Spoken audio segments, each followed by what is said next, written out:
உங்களை சந்தி மிக எழுச்சியோடு ஒட்டும் மலையிலும் நனைந்தபடி நின்ற மக்களுக்கு என்னுடைய மகத்தான நன்றியை மீண்டும் பாலம் வழிந்து வணங்கி சமர்ப்பிக்கின்றேன். அதிமுக பொறுத்த வரைக்கும் இன்றைக்கு மக்களுக்காக அரசு செய்த அரசாங்கம் அதிமுக அரசாங்கம், அதிமுக கட்சி மக்களுக்காக தொடங்கப்பட்ட கட்சி அதிமுக கட்சி. புரட்சி தலைவர் எம்ஜிஆர் அப்படின்னு தொடங்கப்பட்ட கட்சி அதிமுக கட்சி. இது முழுக்க முழுக்க தமிழ்நாட்டு மக்களுக்கு தேவையான அடிப்படை தேவைகளை முழுவதும் செய்து கொடுக்க வேண்டும் என்ற திட்டத்தின் அடிப்படையில் தொடங்கப்பட்ட இயக்கம் அதிமுக. புரட்சி தலைவர் மறைவுக்கு பிறகு புரட்சி தலைவி அம்மா அவர்கள் பொறுப்பை ஏற்றுக்கொண்டு திறம்பட ஆட்சி செய்து இந்தியாவிலேயே தமிழகம் சிறந்த மாநிலம் என்ற பெயர் வைத்து எல்லா துறையிலும் வளர்ச்சி அடைந்தது. திமுக கருணாநிதி குடும்பம் தான் தெரியும். கருணாநிதி குடும்பம் திமுக, திமுக கருணாநிதி குடும்பம், கருணாநிதி குடும்பம் திமுக. அது கட்சி அல்ல, கார்பரேட் கம்பெனி. அந்த கம்பெனியில அந்த குடும்பத்தில் அவர்கள் ஆட்சி அதிகாரத்தை வர முடியும். கட்சியில் இருந்தாலும் கட்சியுடைய தலைவரா குடும்பத்தை சேர்ந்தவர்களா வர முடியும்.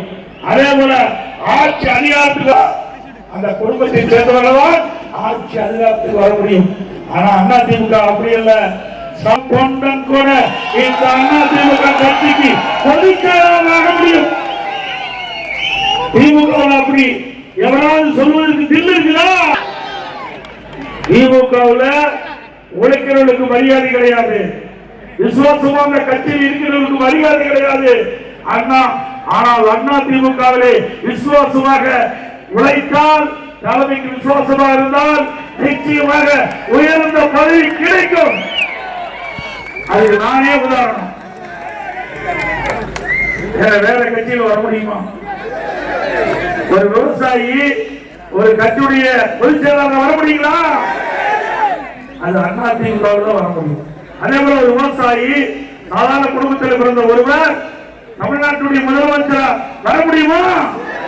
அது அதிமுகவில் தான் வர முடியும். அதிமுகவை பொறுத்த வரைக்கும் ஜனநாயகம் உள்ள ஒரு கட்சி, ஜனநாயக முறைப்படி இன்றைக்கு செயல்படுகின்ற கட்சி. அதுபோல மக்கள் விருப்பப்படி ஆட்சி செய்கின்ற கட்சி அதிமுக கட்சி. இன்றைக்கு பெருமாள் புரட்சி தலைவர் எம்ஜிஆர் காலத்திலும் சரி, இதையும் அம்மா காலத்திலும் சரி, மக்கள் என்ன விரும்பினார்களோ அந்த விருப்பப்படி ஆட்சி புரிந்த அரசாங்கம் அதிமுக அரசாங்கம். 31 ஆண்டு காலம் தமிழ் மண்ணிலே ஆட்சி புரிந்த இயக்கம் அதிமுக இயக்கம். 31 ஆண்டு காலம் ஆட்சி புரிந்த காலத்தில்தான் இந்தியாவிலேயே தமிழ்நாடு உயர்ந்த நிலைக்கு இருக்குது. அப்படிப்பட்ட கட்சி மீண்டும் ஆட்சிக்கு வர வேண்டும். அதுக்கு நீங்கள் துணை வைக்க வேண்டும். இதிலும் உங்களை வேண்டிக் கேட்டுக்கொள்வது, மீண்டும் ஒரு வாய்ப்பை அதிமுக கட்சிக்கு வழங்க வேண்டும்.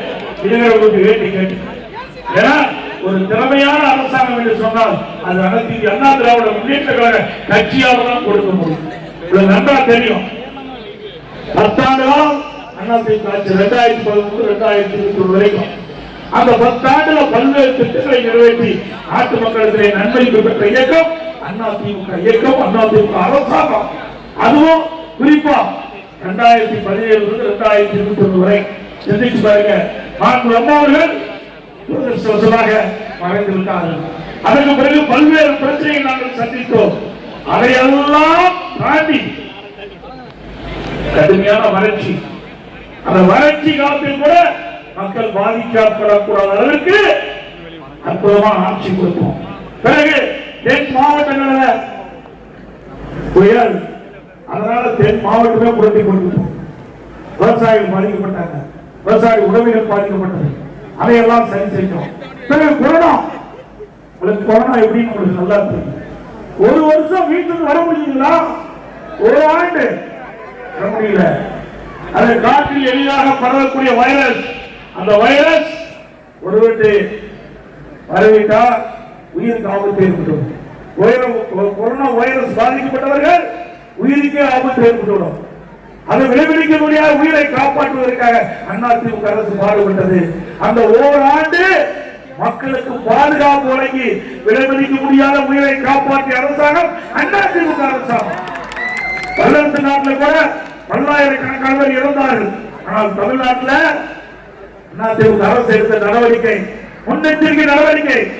அதனால விளைவிக்க முடியாத உயிரை காப்பாற்றி ஒரு சிறந்த அரசாங்கம் என்று பெயர் பெற்ற அரசு அதிமுக அரசு.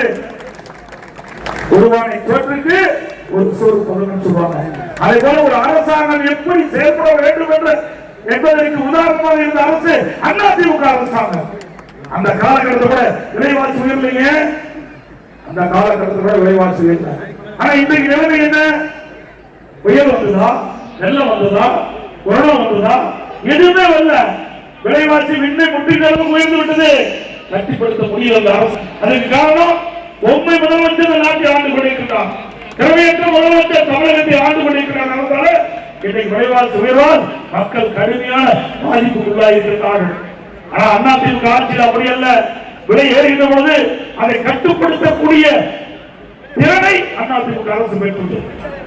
அதிமுக ஆட்சியில இதை சொல்லியே ஆக வேண்டும். ஏன்னா மக்களுக்கு தெரிவதற்காக சொல்கிறேன். இன்னைக்கு அதிமுக ஆட்சியில் பச்சரிசி சாப்பாட்டு அரிசி ஒரு கிலோ 40. இன்னைக்கு திமுக ஆட்சியில் 75 ரூபாய்க்கு ஒரு கிலோ விற்குது. பொன்னி குழம்பு அரிசி ஒரு கிலோ அதிமுக ஆட்சியில் 45 ரூபாய். இன்னைக்கு திராவிட முன்னேற்ற கழக ஆட்சியில் ஒரு கிலோ 75 ரூபாய். வீட்டிலே குழம்பு அரிசி ஒரு கிலோ அதிமுக ஆட்சியில் 30 ரூபாய். இன்னைக்கு 55 ரூபாய். கடலெண்ணெய் ஒரு கிலோ 130 ரூபாய். இன்றைக்கு 200 ரூபாய்க்கு விற்கிறது திமுக ஆட்சியில். நல்லெண்ணெய் ஒரு கிலோ அதிமுக ஆட்சியில் 250, திமுக ஆட்சியில் 500. தூரப்பருப்பு ஒரு கிலோ 74 ரூபாய் விற்கிது. திமுக ஆட்சியில் 120 ரூபாய்க்கு விற்கிது. உளுத்தம்பருப்பு ஒரு கிலோ அதிமுக ஆட்சியில் 120 ரூபாய்க்கு விற்கிது. ஆக விலைவாசி என்ன முற்றிலும் உயர்ந்து விட்டது. இதையெல்லாம் கட்டுப்படுத்த இந்த அரசு குடும்ப ஆட்சி. குடும்பத்தில் எப்படி ஆட்சி எப்படி கொள்ளையடிக்கிறது, இதைத்தான் இந்த ஆட்சியாளர் எண்ணி 5 ஆண்டு காலத்தை கடந்திருக்கிறார். சிந்திச்சு பாருங்க.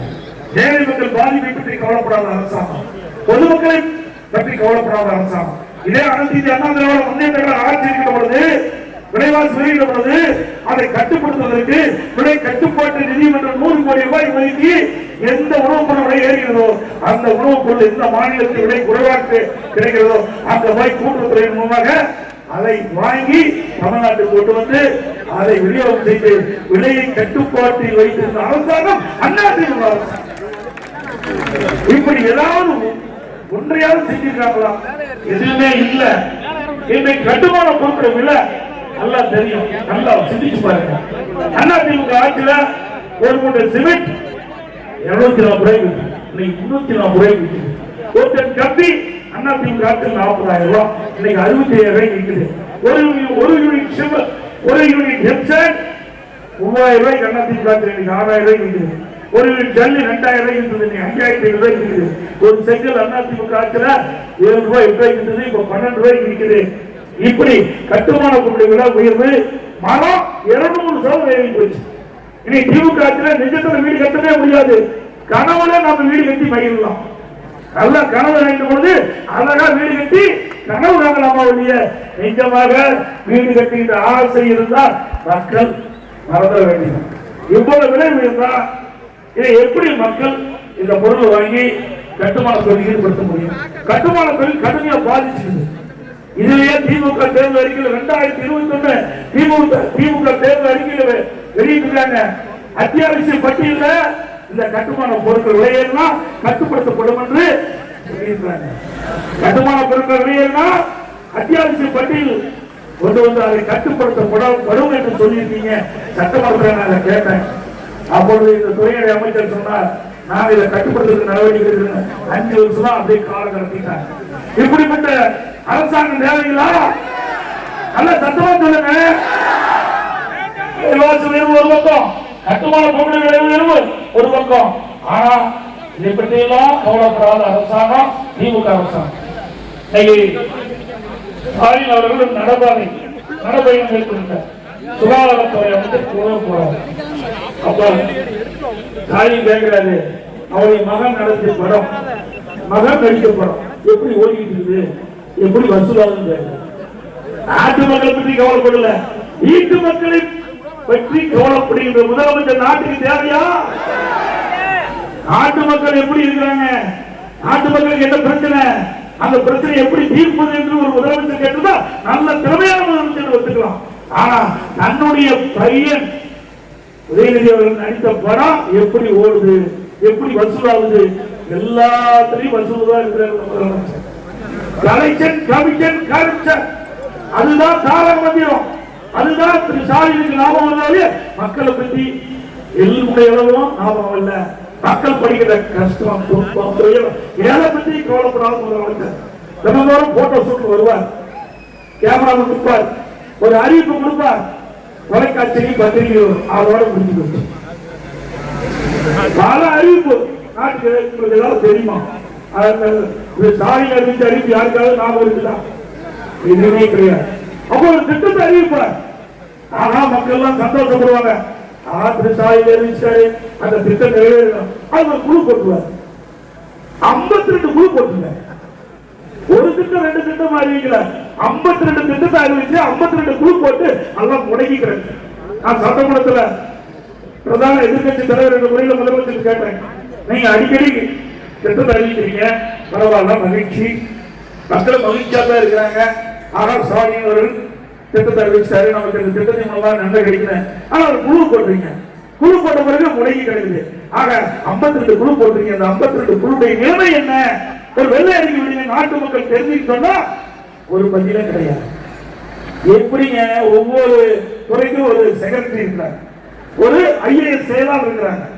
அப்படி IAS செயலாளர் கிட்டத்தட்ட ஒரு செயலாளர் ஆகணும்னா 20 வருஷம் அவர் சர்வீஸ் பண்ணிக்கணும். அப்பதான் செயலாளர் வந்து வர முடியும். ஒரு திட்டத்தை அறிவிச்சு ஒரு குழு போட்டு ஒரு தலைவர் போட்டா அந்த IAS ஆபீசர் வேலை செய்வாங்க. அந்த இது கூட வேண்டாம், நீங்களே புரிஞ்சுக்கணும். ஏங்க IAS ஆபீசர் செய்வாங்க, கையெழுத்து போறதுக்குல ஏதாவது குறி போட்டு சுத்திக்கிட்டே இருந்தா திட்டம் நிறைவேறவே ஆகுது. அந்த IAS அதிகாரிக்கு வேலை வந்து திறமை வேணும். அந்த திறமை இன்றைய முதலமைச்சருக்கு இல்ல. அவரெல்லாம் அடிக்கடி பொம்மை சொல்றேன். ஒரு நாட்டை ஆளக்கூடிய முதலமைச்சர் இருக்கின்ற பணியாளர்கள் எப்படி வேலை வாங்கணும், அதனால ஓடிக்கிற திட்டம் முறையா போய் சேர வேண்டும். அப்படி செயல்பட்டால்தான் தமிழ்நாடு அரசு சிறப்பாக செய்யும். ஆனா அந்த முதலமைச்சர் அதை பற்றி கவலைப்படுவது, ஒரு திட்டத்தை அறிவிப்பாரு, குழு போடுவார், அப்படி போயிட்டு இருப்பாரு. மக்களும் தொலைக்காட்சி கூட நம்ம இருக்கிறாங்க, இவர்கள் இந்த ஆட்சி தாண்டி பிடிச்சிட்டே இருந்தாங்க. ஒரு உண்மை செய்தி வெளியே வராது, எவ்வளவு தப்பு நடந்தாலும் உண்மை செய்தி வெளியே வராது. ஒரு நல்ல தெரியும், நாட்டு மக்கள் அத்தனை பேருக்கு தெரியும். இந்த ஆட்சி விளம்பரமான ஆட்சியா இருக்குது. தினத்தோடு விளம்பரம், கிட்டத்தட்ட ஒரு நாளைக்கு 4 கோடிக்கு விளம்பரம் பண்ணிருக்காங்க. பத்திரிகைக்கும் ஊடகத்துக்கும் 4 கோடி ரூபாய் மக்களுடைய வரிப்பணத்தை வீணடிக்கப்பட்ட அரசாங்கம் பரவாயில்லைங்களா? யாருடைய பணம்? மக்களுடைய வரிப்பணம். மக்களுக்கு தேவையான சேவை செய்வதற்கு செலவு செய்யுங்க, கோரிக்கை திட்டத்தில் செலவு செய்ய வரவேற்கலாம். ஆனா வெற்றி விளம்பரத்திற்காக தினந்தோறும் 4 கோடி ரூபாய் செலவழித்த அரசாங்கம் திமுக அரசாங்கம். பிறகு அப்பாவுக்கு பேனா வைக்கிற எழுதாத பேனாவை எங்க வச்சா என்ன, நடுக்கடல வைக்கணும். யாருக்கு பணம்? உங்களுடைய பணம், வரி பணம். நீங்க செலுத்துகின்ற வரி பணத்துல இவருடைய அப்பாவுக்கு நடுக்கடல போய் பேனா வைக்கிறார். ஏன் திரு கருணாநிதியோட ட்ரெஸ் வச்சிருக்கார், 8000 கோடி இருக்கு. அந்த ட்ரெஸ்ல எனக்கு கிடைத்த தகவல் படி 8000 கோடி இருக்கு. அந்த 8000 கோடியில் எடுத்து அப்பாவுக்கு ஒரு மலையே கட்டுல யார் வேணாங்களா? தடுக்கிறாங்களா? இன்னைக்கு வருகின்ற வரி வருவாயிலிருந்து மக்களுக்கு வசூலிட்ட வருவாயிலிருந்து நீங்க போய் எல்லாருக்கும் நடுக்கடல 82 கோடி செலவு வைக்கிறீங்க. சரி, வேணாம், நாங்க வேண்டாங்கள, ஏற்கனவே நினைவுமன்றம் கட்டுறீங்க அங்கேயே ஒரு 2 கோடியில அந்த நினைவுமன்றத்துக்கு முன்னாடி பேனா வச்சுட்டு போங்க. அது மட்டும் இல்ல, ஒரு நீங்க பேனாதான் வைக்கிறீங்களா முதலமைச்சர்? நான் கார் பங்கை நடத்துறேன், நாட்டுக்கு தேவையா?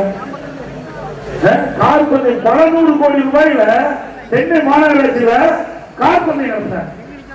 இப்படி மக்களுடைய வரிப்பணம் ஊழாரி தரமாக செலவு செய்கிற அரசாங்கம் மீண்டும் வருவார்களா? இப்படிப்பட்ட ஆட்சி தேவையா? நாட்டு மக்கள் பணிகிற துன்பங்கள் வேதனைகள் புரிந்து அதற்கு தக்கவாறு ஆட்சிகள் சிறந்த ஆட்சி. எப்பொழுது பார்த்தாலும் சொல்லுவார்கள் ஸ்டாலின், இந்த கூட்டணி வலிமையான கூட்டணி, நிலையான கூட்டணி, மொத்த கொள்கையுடைய கூட்டணி. ஏங்க காங்கிரஸ் திமுக ஒரே கொள்கையா இருக்குது?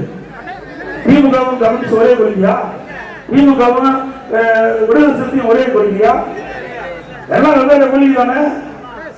சரி, மொத்த கொள்கையா இருந்தா ஏன் அங்க போய் பாண்டிச்சேரியில் மாறி மாறி நிற்கிறீங்க? பக்கத்து மாநிலம் பாண்டிச்சேரி காங்கிரஸ் திமுக ஒன்னா நிற்குது, கம்யூனிஸ்ட் எடுத்து போட்டிருக்கு. கேரளாவில் காங்கிரஸும் கம்யூனிஸ்ட் எடுத்து போட்டிருக்கு. அப்ப எந்த கொள்கை இருக்குது? இதெல்லாம் நாட்டு மக்களை ஏமாற்றுகின்ற மிகப்பெரிய நாடகம். இன்னும் மக்கள் ஏமாற மாட்டாங்க ஸ்டாலின் அவர்களே. இந்த கொள்கை கூட்டணி எல்லாம் கிடையாது. நீங்க அண்ணா திமுக மக்கள் கூட்டணியாக இருந்து கொண்டிருக்கிறது.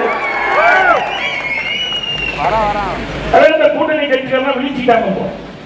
ஏற்கனவே 10 வருஷம் திமுக ஆட்சி தாங்கி பிடிச்சிட்டு இருந்தாங்க.